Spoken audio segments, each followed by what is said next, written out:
الحمد للہ الذی ذی العزت والعلا والصلاة والسلام علی سید الانبیاء شمس الضحیٰ بدر الدجا نور الہدی منبع الجود والعطا اما بعد اعوذ باللہ من الشیطان الرجیم بسم اللہ الرحمن الرحیم قل للمؤمنین یغضوا من ابصارہم صدق اللہ العظیم وصدق رسولہ النبی الکریم ونحن علی ذلک لمن الشاہدین والشاکرین والحمد للہ رب العالمین ان اللہ وملائکتہ یصلون علی النبی یا ایہا الذین آمنوا صلوا علیہ وسلموا تسلیما الصلاة والسلام علیک یا سیدی یا رسول اللہ وعلی آلک واصحابک یا سیدی یا حبیب اللہ۔ تمام تعریفیں حمد و ثنا اللہ تبارک و تعالی کے لیے، درود و سلام نبی اکرم نور مجسم شفیع معظم آقا کل ختم رسول دانائے سبل احمد مجتبیٰ جناب حضرت محمد مصطفیٰ صلی اللہ تعالی علیہ وسلم کی ذات والا صفات کے لیے حمد و صلوات کے بعد، اسلام فطرت کے عین مطابق دین ہے۔ نبی پاک صلی اللہ تعالی علیہ وسلم نے فرمایا ہے کہ میں اخلاق عالیہ کی تکمیل کرنے کے لیے دنیا میں آیا۔ جتنے اخلاق ہو سکتے تھے، جتنی خوبصورتیاں ہو سکتی تھیں، جتنی اللہ کو محبوب تھیں، وہ ساری میرے نبی کریم نے بیان فرمائی، ساری رسول کریم صلی اللہ تعالی علیہ وسلم نے بیان کر دی ہیں، جتنی خوبصورتیاں ہو سکتی تھیں۔ کچھ لوگ ایسے ہوتے ہیں جو بیچارے بائی نیچر ہی کچھ پریشانیوں کا شکار ہوتے ہیں، اور قرآن مجید نے جو ارشاد فرمایا نا کہ کچھ لوگ نفس کی خواہش کو اپنا خدا بنا لیتے ہیں، تو وہ بلا وجہ بھی بہت ساری باتیں کرتے ہیں جن کا کوئی وجود نہیں ہوتا۔ عورت کو حقوق دلانے کے لیے بہت سارے لوگ بہت ساری غلط باتیں کرتے ہیں۔ جو لوگ یہاں سے کسی کو لے جاتے تھے نا دبئی، دھوکہ دے کے اور لے جاتے تھے یورپ میں، عرب ممالک میں دھوکہ دے کے لے جاتے تھے، تو وہ بھی کوئی خواب ہی تو دکھاتے تھے کہ اتنے لاکھ تنخواہ ہوگی، اتنا کچھ ہوگا۔ وہاں جا کے پتہ چلتا تھا کہ جیب سے بھی دینے پڑیں گے کچھ۔ بہت سارے لوگ ایسے ہوتے ہیں، وہ سارے خوبصورتی کے نام پر ہی دھوکہ دیتے ہیں۔ آپ کو پتہ ہے کہ جو آدمی کسی کو لالچ دیتا ہے تو کسی کو لوٹنے کے لیے اسے لالچ دینا بڑا ضروری ہوتا ہے۔ لوگ پہلے لالچ دیتے ہیں پھر لوٹتے ہیں، پہلے مکمل لالچ دیتے ہیں، یہ چیز مل جائے گی، یہ چیز مل جائے گی۔ لوگ مکمل لالچ دیتے ہیں، اس کے بعد پھر لوٹتے ہیں۔ اور اگر لالچ نہ دیں تو کوئی آدمی قابو آئے گا؟ لوگ لوٹتے ہیں لالچ دے کر۔ اچھا، اب وہ جو جس کو لالچ دیا جا رہا ہوتا ہے وہ کہہ رہا ہوتا ہے کہ نہیں نہیں تمہیں نہیں پتا، وہ اس وقت ماننے کو تیار نہیں ہوتا۔ وہ کہتا ہے اتنی خوبصورت باتیں کر رہا ہے، اتنی اچھے پیغام دے رہا ہے، تم میرے دشمن ہو، تم مجھے منع کر رہے ہو۔ ہوش تب آتی ہے کہ جب سب کچھ لٹ جاتا ہے۔ عورت کو ویسے بھی قابو کرنا بڑا آسان ہوتا ہے۔ اعلیٰ حضرت بریلوی رحمۃ اللہ علیہ فرماتے ہیں بیٹیاں نازک شیشیاں ہوتی ہیں، ان کو تو ذرا سی چوٹ لگے تو ٹوٹ جاتی۔ دیکھیں کتنا بڑا جملہ کہا بریلی کے امام، میں نازک شیشیاں ہیں۔ ذرا کوئی آدمی گمراہ کرتا ہے، ذرا خراب کرتا ہے۔ اب دیکھیں نا، یہ جو بچیوں کو بچے مس گائیڈ کرتے ہیں، انہیں بڑے بڑے خواب دکھاتے ہیں، وہ بیچاری ماں باپ کو چھوڑ کے، بہن بھائی کو چھوڑ کے اس کے ساتھ شادی کرتی ہے، پھر جو اس کا بعد میں حشر ہوتا ہے، آپ ادلیاں نو سردار پہن تکے تے شرما والیاں نو جھوٹے ڈولیاں دے۔ پھر وہ بیچاری ماں باپ رکھتے نہیں، وہ ظلم کرتا ہے، تو کتنی بڑی تکلیف میں وہ بچی آ جاتی۔ نازک شیشی ہوتی ہے نا تو ٹوٹ جاتی۔ یہی حال اب جدید خواتین اور یہ جو کچھ اینکر پرسن ہیں، یہ اصل میں نا یہ آپ کو سیاست سکھاتے ہیں، لیکن یہ مادر پیدر آزاد لوگ ہیں، بالکل آزاد۔ یہ تو علماء شور نہ کریں، بات نہ کریں، گفتگو نہ کریں، مشائخ بات نہ کریں، اور یہ جو کچھ سنجیدہ اور دینی طبقہ ہے یہ کوئی شور نہ کرے، یہ تو روڈوں پہ ننگے ہو کے آ جائیں معاذ اللہ۔ خوفناک نظریہ رکھتے ہیں یہ لوگ. عورت کو کہتے ہیں تیرے حقوق ہم تجھے لے کے دیں گے. مثلاً وہ کون سا حق ہے جو تم نے لے کے دینا ہے؟ میرے نبی کریم صلی اللہ علیہ وسلم نے اس کو بیٹی بھی بنایا ہے, اس کو بہن بھی بنایا ہے, اس کو ماں بھی بنایا ہے, اسے بیوی کا عالی شان رتبہ بھی عطا فرمایا ہے. اور چونکہ بیٹی کا بھی حق بڑا بیان کیا جاتا ہے, بہن کا بھی, ماں کا بھی. اور بیوی کے معاملے میں لوگ سمجھتے ہیں کہ زیادہ بات نہیں کرنی چاہیے, شاید مسئلہ خراب ہو جائے. حالانکہ نبی پاک صلی اللہ تعالیٰ علیہ وسلم نے بیوی کے بارے میں پتہ کیا فرمایا؟ فرمایا جب تم نکاح کر لیتے ہو تو اپنا ایمان محفوظ کر لیتے ہو.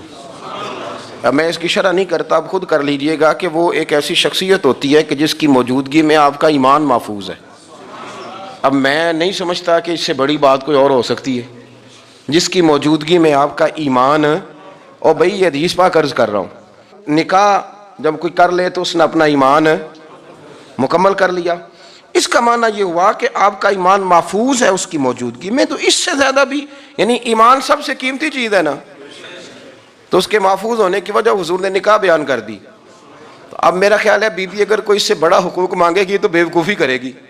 اتنا بڑا درجہ نبی کریم نے اسے عطا کر دیا, اتنا بڑا مقام دے دیا کہ تو خاوند کے ایمان کے محفوظ ہونے کا ذریعہ بن گئی ہے. عورت کو جو حقوق رسول کریم صلی اللہ تعالیٰ علیہ وسلم نے عطا فرمائے, نبی پاک نے جو حقوق دیے. دیکھیں نا, حضرت عبداللہ ابن عمر رضی اللہ تعالیٰ عنہ کی اہلیہ بیمار تھی, تو جلدی جلدی سے وہ آئے. تو جب بہت جلدی ہو, سفر بڑا شدید تھا, تو آپ نے جلدی سے نماز ادا کی, جلدی سے چلے. آپ کے خادم کہنے لگے حضور خیریت ہے؟ فرمایا میری بیوی بیمار ہے. تو اس نے عرض کی حضور آپ کی اہلیہ بیمار ہے. تو آپ نے نماز بھی جلدی سے پڑھی, سفر بھی جلدی جلدی کیا. تو فرمانے لگے یہ وہ چیزیں ہیں جو ہمیں مدینے والے رسول نے سکھائی. آپ اس کیفیات کو سمجھیں کہ حضور صلی اللہ علیہ وسلم نے درس دیا. اور پھر ایک اور بہت بڑی بات, یہ فضیلت کسی اور کو نہیں دی. جو عورت کو حضور نے فضیلت دی, یہ فضیلت کسی اور کو نہیں دی. کبھی حضور نے فرمایا کہ تمہارا ابا تمہارے ساتھ بہت سخت رویہ کرے تو تم نے اس کو اس سختی پر داد دینی ہے. فرمایا چلو اگر وہ زیادتی بھی کرے تو تم نے اس کے ساتھ سلوک اچھا ہی کرنا ہے. لیکن آپ ایک بات کو سمجھے نا کہ بچے کے بارے میں, بیٹے کے بارے میں, بیٹی کے بارے میں فرمایا 10 سال کے ہو کے نماز نہ پڑھے تو سختی کرو, تمہارا ڈنڈا بھی لٹکنا چاہیے. بہت ساری جگہوں پہ بہت سارے لوگوں کے لیے سختی کا حکم دیا, لیکن عورت کے لیے حضور نے جو جملے کہے, اصل میں ہم سمجھتے ہیں کہ یہ ایک بات ہے, مشہور ہو گئی ہے روایت حدیث, تو بس اس کے پس منظر پر اور جملوں کے حسن پر شاید معاذ اللہ غور کرنے کی ضرورت نہیں. ذرا اس لفظ کی تاثیر پر غور کریں. حضور نے فرمایا عورت ٹیڑھی پسلی سے پیدا کی گئی ہے, یہ ٹیڑھی ہے, کو سیدھا کرنے کی کوشش کرو گے تو ٹوٹ جائے گی. تو حضور پھر ہمارے لیے حکم کیا ہے؟ فرمایا جیسی ہے تم اسی کے ساتھ نبھا کرو. آپ سمجھیں کہ اتنا محفوظ حضور نے درجہ دے دیا بی بی کو, اتنا محفوظ کہ فرمایا غلطی بھی ہو تو میرے غلاموں تم اس کے ساتھ نبھا کرو, گزارا کر لو. کو کیا اور حق چاہیے عورت کو, جس کو اس کی غلطیوں سمیت نبی پاک نے قبول کرنے کا حکم دے دی کہ اس کی کمزوریوں سمیت قبول کر لو. اب اس کو اور کیا, کوئی کمزوریوں سمیت قبول کرتا ہے؟ کبھی آپ دکان پہ بیٹھے ہو تو آپ کہیں بھی اس میں یہ بھی غلطی, میرے مال میں یہ بھی کمزوری ہے, یہ بھی کمزوری ہے, یہ بھی کمزوری ہے, تو کر لے قبول. کرتا ہے کوئی؟ کوئی شخص ایسا ہو جو کسی چیز کی کمزوریاں بیان کر کے کہ اسے قبول کرو؟ پر رسول کریم صلی اللہ تعالیٰ علیہ وسلم نے نا ہمیں سبق دیا, حضور نے ہمیں درس دیا, نبی پاک نے ہمیں پیغام دیا. فرمایا یہ ٹیڑھی ہے, سیدھی کرنے کی کوشش کرو گے تو بیچاری ٹوٹ جائے گی, تو اس کے ساتھ نبھا کر جاؤ. آپ میری بات کو سمجھیے گا. چلیں میں اس پر ایک اور بخاری مسلم کی حدیث پڑھتا ہوں. حضرت سلمان فارسی رضی اللہ تعالیٰ عنہ اور حضرت ابو درداء کے درمیان بھائی چارہ تھا. مکے سے مدینے جب لوگ آئے تو حضور نے بھائی بھائی بنایا تھا. ان کے درمیان بھائی چارہ تھا, تو ابھی پردے کی آیات نازل نہیں ہوئی تھیں, تو لوگ ایک دوسرے کی طرف جاتے تھے. حضرت سلمان فارسی رضی اللہ تعالیٰ عنہ حضرت ابو درداء رضی اللہ تعالیٰ عنہ کے گھر میں تشریف لے گئے, تو دیکھا کہ ان کی بیوی بڑی غمگین بیٹھی ہیں. تو ہم نے فرمایا بہن کیا ہوا؟ تو کہنے لگی تمہارے بھائی کو دلچسپی کوئی نہیں رہی, ہر روز روزہ رکھ لیتا ہے اور ساری رات نفل پڑھتا ہے. حضرت سلمان فارسی کہنے لگے ٹھیک ہے کر لیتے ہیں بندوبست. نماز دین ہے کہ نہیں؟ دین ہے نا یہ چیزیں. لیکن حضرت سلمان فارسی جناب ابو درداء سے کہنے لگے آج میں نے تیرے گھر میں رہنا رات کو, کیونکہ وہ تو ساری رات نماز پڑھتے تھے, نفل پڑھتے تھے. انہوں نے کہا ٹھیک ہے, ایک بستر لا کے بچھا دیا حضرت سلمان فارسی کے لیے. سلمان فارسی فرمانے لگے دوسرا بھی لا. کہا وہ کیا کرنا ہے؟ فرمانے لگے تو نے بھی سونا ہے, میں نے بھی سونا ہے, تو نے بھی سونا ہے. عشاء پڑھیں گے اور پھر دونوں سوئیں گے؟ کہا میں نے تو نماز پڑھنی ہے۔ فرمایا تہجد کے وقت اٹھ کے پڑھیں گے، اللہ کے رسول بھی رات آخری حصے میں جا کے نماز پڑھتے ہیں۔ ادھر ساتھ سلا لیا، وہ تھوڑی کو دیر سوئے، اب عادت تھی ساری رات اٹھنے کی، ذرا اٹھنے لگے بستر سے تو حضرت سلمان فارسی فرمایا چپ کر کے سو جا، وہ بڑی رات پڑی ہوئی، چپ کر کے سو جا۔ وہ لیٹ گئے، پھر اٹھنے لگے تو فرمایا سو جا چپ کر کے، بڑا ٹائم ہے۔ سحری کے وقت اٹھے، نفل پڑھے، ان کا ارادہ تھا روزہ رکھنے کا، تو فرمانے لگے کل رکھا تھا نا نفلی روزہ؟ جی رکھا تھا۔ پرسوں بھی رکھا تھا، ترسوں بھی رکھا تھا۔ فرمایا آج نہیں رکھنا، آج میں تیرا مہمان ہوں، سارا دن کٹھے مل کے روٹیاں کھائیں گے، آج نہیں روزہ رکھنا۔ سلا دیا۔ اب حضرت ابو درداء رضی اللہ تعالیٰ عنہ کہہ تو کچھ نہ سکے، پر کہنے لگے سلمان تم پتہ ہے تم کیا کر رہے ہو؟ نہ تم نے مجھے رات اٹھ کے زیادہ نفل پڑھنے دیے، سویرے روزہ نہیں رکھنے دیا۔ تو حضرت سلمان فارسی کہنے لگے کوئی لمبی بات تو نہیں نا، چلتے ہیں نا ابھی فجر میں مسجد نبی میں، تو نبی پاک کو بتاتے ہیں۔ سرکار دو عالم علیہ السلام کی خدمت میں تو اپنی بات کرنا، میں اپنی کروں گا، حضور نتیجے کا اعلان فرما دیں گے، بات طے ہو جائے گی۔ حاضر خدمت ہوئے، عرض کی یا رسول اللہ صلی اللہ تعالیٰ علیہ وسلم یہ ساری رات نفل پڑھتے ہیں، ہر روز روزہ رکھتے ہیں، ان کی اہلیہ غمگین بیٹھی ہیں، حکم فرمائیں۔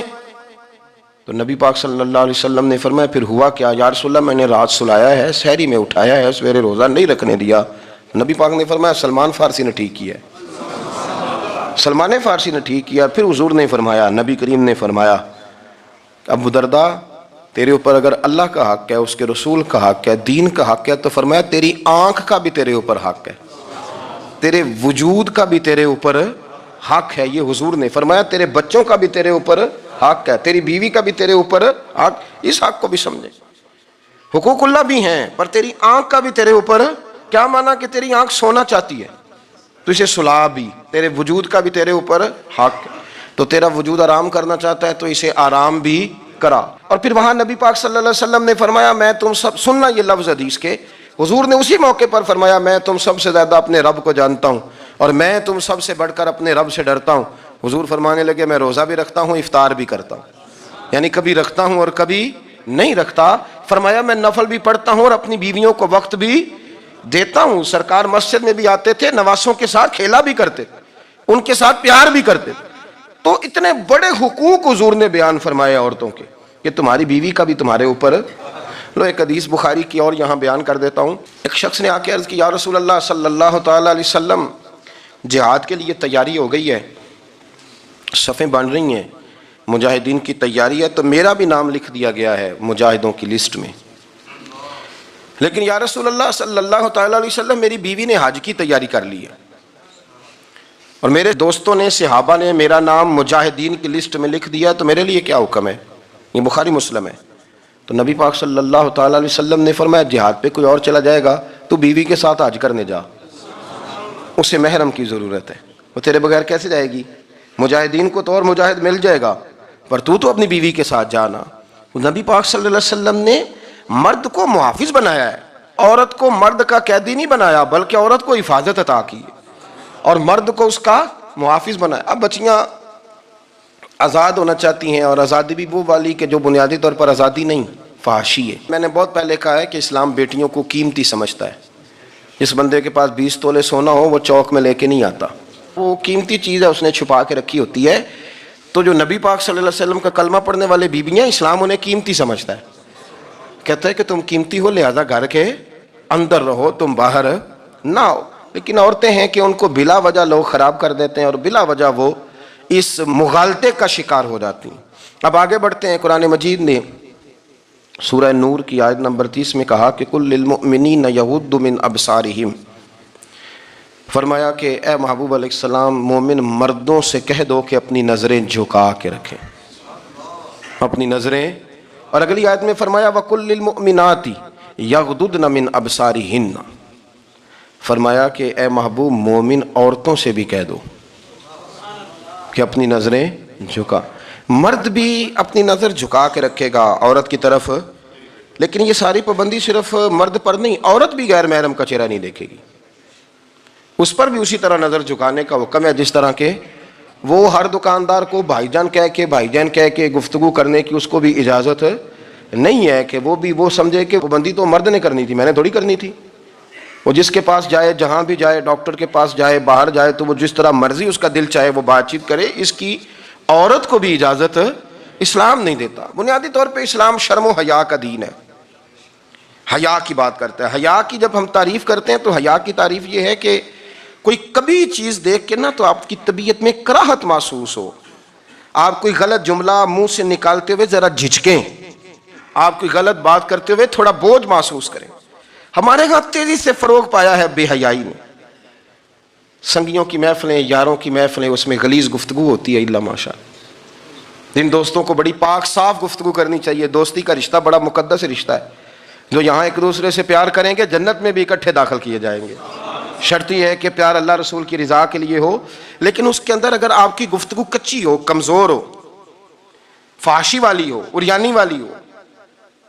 ہمارے ہاں تو اب اس کو لوگ فیشن سمجھتے ہیں, اس کو مردانگی کی علامت سمجھتے ہیں کہ وہ جی ساری باتیں جی وہاں ہو گئیں اور جس کا جو جی چاہا اس نے کہا. آپ جب حیا کے دائرے میں ہوتے ہیں تو آپ خود بھی سکون محسوس کرتے ہیں. دیکھیں نا, آپ کو نیند سکون سے کہاں آتی ہے؟ جہاں کمرہ بند ہو, چاروں جانب دیوار ہے, اوپر چھت ہے, خالی دروازہ بھی کھلا ہوا ہونا تو جب بندہ سکون لینا چاہتا ہے تو کہتا ہے یار ذرا دروازہ ذرا بند کر دو. وہ اچھی طرح اپنے آپ کو چھپا لیتا ہے نا حیا کے پردے میں, تو اللہ اسے سکون عطا کرتا ہے. اور جو اس سے بھی زیادہ ٹھنڈی نیند میں جانا چاہتا ہے وہ کہتا ہے لائٹ بھی بند کر دو. اب وہ مکمل طور پہ سمجھتا ہے کہ میں چاروں جانب سے چھپ گیا ہوں, اگر میں کھل کے بھی سو جاؤں گا تو میرا چونکہ پردہ قائم ہے تو مجھے کوئی دشواری نہیں ہوگی. آپ جب چھپ جاتے ہیں, جب آپ حیا کے اندر سمٹ جاتے ہیں, جب آپ چادر کے اندر آ جاتے ہیں تو آپ بہت ساری جگہوں پہ آسانی محسوس کرتے ہیں. تو حیا تو آپ کو سکون دیتی ہے, حیا تو دل کو راحت دیتی ہے. میں بڑی ذمہ داری سے بات عرض کرتا ہوں, قرآن مجید نے نا ایک مقام پہ مذاق کو, ایک مزاح ہوتا ہے خوش طبی, وہ نہیں مذاق, مذاق اڑانا. قرآن پاک نے نا مذاق کو ایک جگہ پہ جاہلوں کا طریقہ بھی قرار دیا ہے. بنی اسرائیل کے لوگوں سے حضرت موسیٰ نے کہا کہ گائے ذبح کرو اور ایک ٹکڑا مقتول کو مارو, زندہ ہو کے خود بتا دے گا مجھے کس بندے نے قتل کیا. تو کہنے لگے آپ ہمارے ساتھ مذاق کر رہے ہیں. تو قرآن مجید کہتا ہے کہ حضرت سیدنا موسیٰ علیہ السلام فرمانے لگے اعوذ باللہ ان اکون من الجاہلین, فرمانے لگے میں اللہ کی پناہ مانگتا ہوں کہ میں جاہلوں میں سے ہو جاؤں. یہ مذاق کرنا تو جاہلوں کا طریقہ ہے. اگر آپ کی زبان سے بے حیائی کا جملہ نکل گیا, اگر آپ کی زبان سے بے حیائی کا جملہ نکل گیا, آپ نے کہہ دیا کہ ہم آزاد لوگ ہیں, جو مرضی کریں گے, جو مرضی کہیں گے, جو ہمارا دل میں آئے گا کریں گے, تو پھر تو لوگ آپ کا وہ اشر کریں گے کہ آپ سے برداشت ہی نہیں ہوگا. جس کا لوگ مذاق بنا لیتے ہیں اور جو مذاق بن جاتا ہے پھر اسے کوئی جینے دیتا ہے. آپ حیا کی چادر میں چھپیں گے تو بچیں گے. اگر آپ نے اپنا مذاق بنوا لیا یہ کہہ کے کہ میں نے مرضی کرنی ہے, پھر یاد رکھنا چھپنے کو جگہ نہیں ملے گی, پھر تکلیف میں آ جائیں گے, پھر بہت بڑی اذیت کا شکار ہو جائیں. شرم و حیا, عرب کے اندر جو کنواری لڑکیاں تھیں ان میں بڑی حیا ہوتی تھی. الحمدللہ میں بڑے فخر سے کہتا ہوں کہ میرے پنجاب کی, میرے پاکستان کی بیٹیاں بھی 20 دفعہ ان کا ابا کہے تیری شادی کرنی ہے تو وہ آنکھ نہیں اٹھا پاتی آج بھی. یہ تو وہ چند لوگ ہیں جو کہتے ہیں ہم ہائی کلاس ہو گئے, ہمیں نہیں پتا کہ وہ روشن خیال ہو گئے ہیں کہ روغن خیال ہو گئے, پتہ نہیں کدھر چلے گئے. ورنہ ہماری بیٹیاں آج بھی جب ان سے ان کا باپ, ان کی ماں بات کرتی ہے تیری شادی کی, تو وہ تو شرم کے ساتھ پچھلے سے پچھلے کمرے میں چھپتی ہیں. یہ اللہ نے فضل کیا ہوا ہے اس ملت پر. تو عرب کی لڑکی بڑی حیا والی ہوتی تھی, اس سے کوئی بات کرنی پڑتی تھی تو 20 دفعہ بات کی جاتی, پھر بھی وہ عورت چھپتی پھرتی تھی. حضرت عائشہ صدیقہ رضی اللہ تعالیٰ عنہ فرمانے لگیں میرے نبی پاک صلی اللہ علیہ وسلم عرب کی کواری لڑکیوں سے بھی زیادہ حیا کرنے والے. قاضی اعجاز مالکی نے, شیخ عبدالحق محدث دہلوی نے, دیگر بزرگ جو سیرت نگار گزرے انہوں نے لکھا ہے کہ نبی پاک صلی اللہ علیہ وسلم کے اندر 100 مردوں سے زیادہ طاقت تھی. 100 مردوں سے زیادہ طاقت. اب جو بات کہنے لگا ہوں, جو نتیجہ دینے لگا ہوں, اس پر خاص توجہ آپ فرمائیں گے. ذرا فکری طور پر, نظریاتی طور پر ایک چیز کو سمجھیے. ہم سمجھتے ہیں کہ جوان لڑکا ہے جی جو مرضی کرے, عمر ہے جی. آپ ذرا بات پر غور کیجئے گا کہ حضور صلی اللہ علیہ وسلم میں طاقت 100 مردوں سے زیادہ ہے اور حیا کواری لڑکیوں سے بھی زیادہ ہے. ذرا اس بات کا تقابلی جائزہ کیجئے گا کہ طاقت 100 مرد سے زیادہ ہے لیکن حیا کواری لڑکی سے بھی زیادہ ہے. اس کا معنی یہ ہوا کہ جس ٹہنی کو پھل زیادہ لگ جاتے ہیں وہ جھکا کرتی. تو حیا تو حسن ہے, حیا تو آپ کو پاک صاف کرے گا, حیا تو آپ کو نرالا کرے گا, انوکھا کرے گا. وہ ہمارے ایک دانشور ہے, تم نے مضمون لکھا, کئی باتیں بڑی پسند آتی ہیں. وہ کہتے ہیں کہ میری اہلیہ ان کو بھی کسی نے نا مس گائیڈ کر دیا تھا، حالانکہ اچھی خاتون ہے، کسی نے مس گائیڈ کر دیا، تو وہ بھی سماجی اور ویلفیئر اور یہ خواتین کو شوق ہوتا نا بننے کا، تو وہ بھی سماج کے اندر اچھا مقام تلاش کرنے کے موڈ میں آ گئی۔ تو کہیں ایک دن جانا تھا تو بڑی بن سنور کے میرے ساتھ وہ گاڑی میں بیٹھ گئی، تو میں گاڑی میں، عورتوں کو یہ بھی مسئلہ ہوتا ہے نا کہ ہماری تعریف کرو، تو کئی دفعہ بعض مردوں بیچاروں کو جھوٹ بولنا پڑتا ہے، تو زبردستی کراتی ہے نا جی، تو اس میں گنجائش بھی دی ہے شریعت نے گنجائش دی ہے کہ کبھی بیوی کو راضی کرنے کے لیے خلاف واقعہ بات کرنی پڑے تو کر لینی چاہیے، تو وہ کراتی بھی ہیں۔ 3 موقع پر خلاف واقعہ بات کرنے کی اجازت ہے، واقعہ کے خلاف بھی آپ بات کر سکتے ہیں، جنگ کے موقع پر 2 لوگوں کو صلح کرانے کے لیے اور بیوی کو راضی کرنے کے لیے کر لیں کوئی ایسی بات، بے شک اپنی طبیعت پہ جبر کر کے کر لیں، گنجائش ہے، اجازت ہے۔ تو وہ کہتے ہیں جب وہ گاڑی میں میرے ساتھ بیٹھی بن سنور کے، تو وہ تقاضا کرنے لگی کہ میں نے مطلب بڑے اچھے کپڑے پہنے ہیں پر آپ نے توجہ نہیں کرائی۔ وہ سیاںا بندہ تھا، وہ چاہ رہا تھا کہ میری خاتون سمجھ جائیں۔ وہ کہتے ہیں مجھے پتا تھا کہ بیچاری مس گائیڈ ہو گئی ہے، دل کی بڑی اچھی ہے، سیاਣੀ ہے، لیکن اس کو نا کچھ خواتین نے، کچھ لوگوں نے مل کے اس کا ذہن غلط کر دیا ہے کہ سماج میں نکلو، باہر جاؤ، کام کرو، فلاں کرو، اپنی مرضی سے جیو۔ تو میرے ساتھ گاڑی میں بیٹھی کہیں جانے کے لیے، تو مجھ سے کہنے لگی کہ آپ نے میری طرف توجہ ہی نہیں کی، آپ نے کوئی ذکر ہی نہیں کیا کہ میں کیسی لگ رہی ہوں۔ تو وہ کہتے ہیں میں نے اسے کہا کہ اگر تو ناراض نہ ہو تو پھر میں صحیح والی تعریف کر دوں؟ تو اس نے کہا کہ آپ کر دیں۔ تو کہتے ہیں میں نے درد سے اور خلوص سے اپنی بیوی سے کہا، خلوص کے ساتھ میں نے کہا میں تو روز گھر ہوتا ہوں، روز شام کو گھر ہوتا ہوں، اگر تو میرے لیے تیار ہوتی تو میں تیری تعریف کرتا، لیکن آج تو باہر جانے کے لیے تیار ہوئی، تو پھر ان سے تعریف کی امید رکھ جن کے لیے تو نے تیاری کی ہے، میرے لیے تیاری کرتی تو میں تو ہر شام تیرے پاس ہوتا ہوں۔ کہتے ہو میرے لفظوں میں درد تھا تو وہ بھی رو پڑی اور کہنے لگی آپ گاڑی روک دیں، مجھے باہر جا کے کسی کو راضی نہیں کرنا، میں نے اسے راضی کرنا ہے جس کو رب کریم نے میرا شوہر بنایا اور میرے لیے منتخب کیا ہے، میرے ماں باپ کو۔ میں واپس لوٹتی ہوں۔ یہ ایک پہلو ہے سلگتا ہوا، اس کو سمجھا جائے۔ رسول کریم صلی اللہ علیہ وسلم عرب کی کواری لڑکیوں سے زیادہ حیا والے تھے، کواری لڑکیوں سے زیادہ حضور حیا فرمایا کرتے تھے۔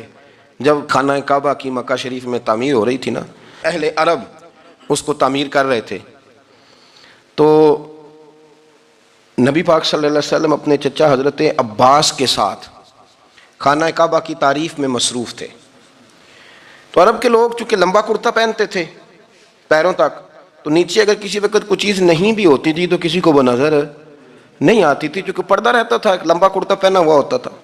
تو جب بچے، سرکار کی عمر مبارک بھی ابھی تھوڑی تھی، تو اس طرح بچے جب نکلتے تو وہ کئی دفعہ اپنی تہمت اتار دیتے نیچے سے، اور کوئی مزدوری کرنے لگتے تو 3-4 طے کر کے نا تہمت کی کندھے پہ رکھ لیتے، جس طرح کبھی دیہاتوں میں لوگ کپڑا سر پہ رکھتے تھے کہ اوپر اگر کوئی وزنی چیز رکھیں گے تو وہ تکلیف نہیں دے گی۔ نبی پاک صلی اللہ علیہ وسلم بھی سب لوگوں کے ساتھ خانہ کعبہ کی تعمیر میں شامل تھے۔ تو حضرت عباس رضی اللہ تعالیٰ عنہ نے کہا حضور سے، ابھی اعلان نبوت بھی نہیں فرمایا تھا، بھتیجے آپ بھی تہمت اتاریے، یہ صحیح مسلم میں حدیث موجود ہے، اور اس کو کندھے پہ رکھ لیجیے، آپ اینٹیں اٹھا اٹھا کے لا رہے ہیں تو ذرا آپ کو تکلیف نہیں ہوگی۔ تو سرکار دو عالم صلی اللہ علیہ وسلم سے یہ بات کہی اور پھر جلدی سے حضور کی تہمت کو نکال کے نا، حالانکہ لمبا کرتا پہنا ہوا ہے، تو وہ جیسے ہی ان کے کندھے پہ رکھا اینٹیں رکھنے کے لیے، تو سرکار تو زمین پہ گر گئے، بے ہوش ہو گئے، آنکھیں آسمان کی طرف، اور پھر حضور پکار رہے ہیں آزاری آزاری آزاری، میرا تہمت دے دو، میرا تہمت دے دو۔ کبھی کوئی شخص اس وجہ سے بھی بے ہوش ہوا ہے کہ میرے وجود سے کپڑا اتر گیا ہے؟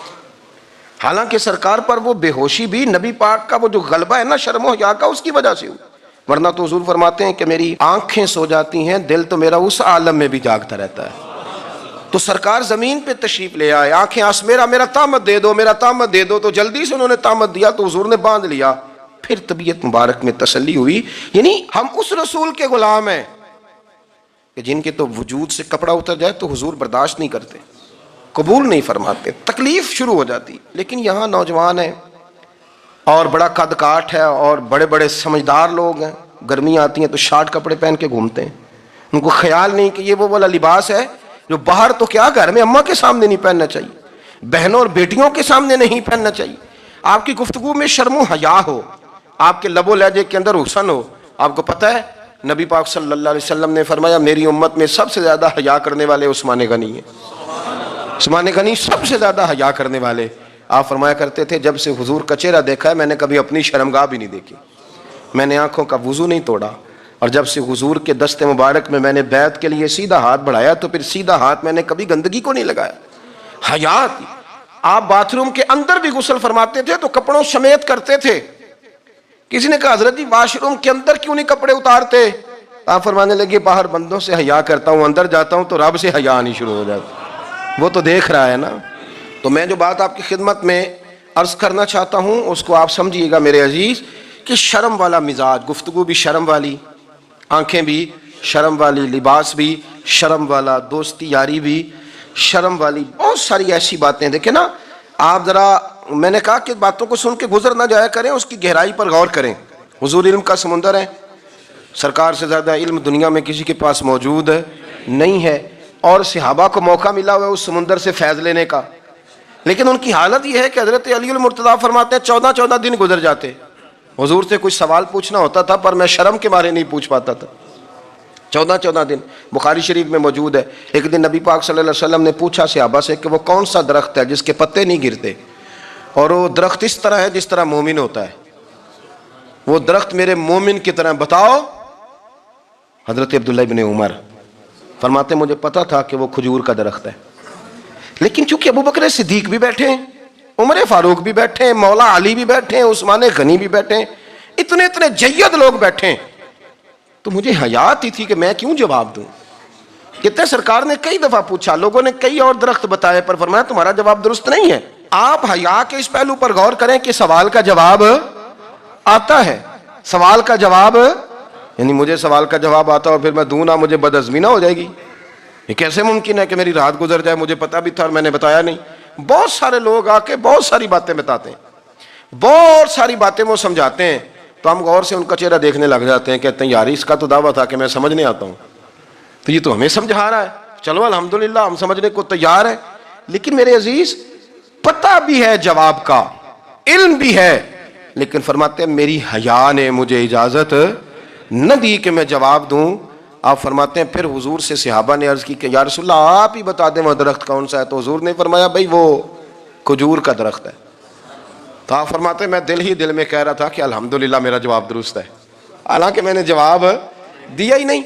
تو لفظوں میں حیا، جملوں میں حیا، آنکھوں میں حیا، اٹھنے میں حیا، بیٹھنے میں حیا، چلنے میں حیا ایک خوبصورت حسن ہے، اور نبی پاک صلی اللہ علیہ وسلم نے فرمایا جب تو بے حیا ہو جائے نا پھر تو آزاد ہے، پھر تو جو مرضی کا، پھر تو جو، اس لیے بزرگ جب کسی کو بے حیا کہتے تھے نا،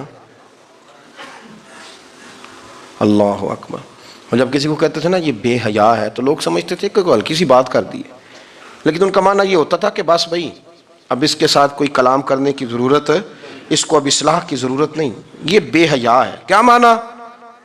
کہ اب یہ جو اس کے دل میں آئے گا وہ کرے گا، جو اس کی طبیعت چاہے گی وہ کرے گا، اب یہ کسی پہلو بھی قابو آنے کو تیار، بے حیا ہو گیا۔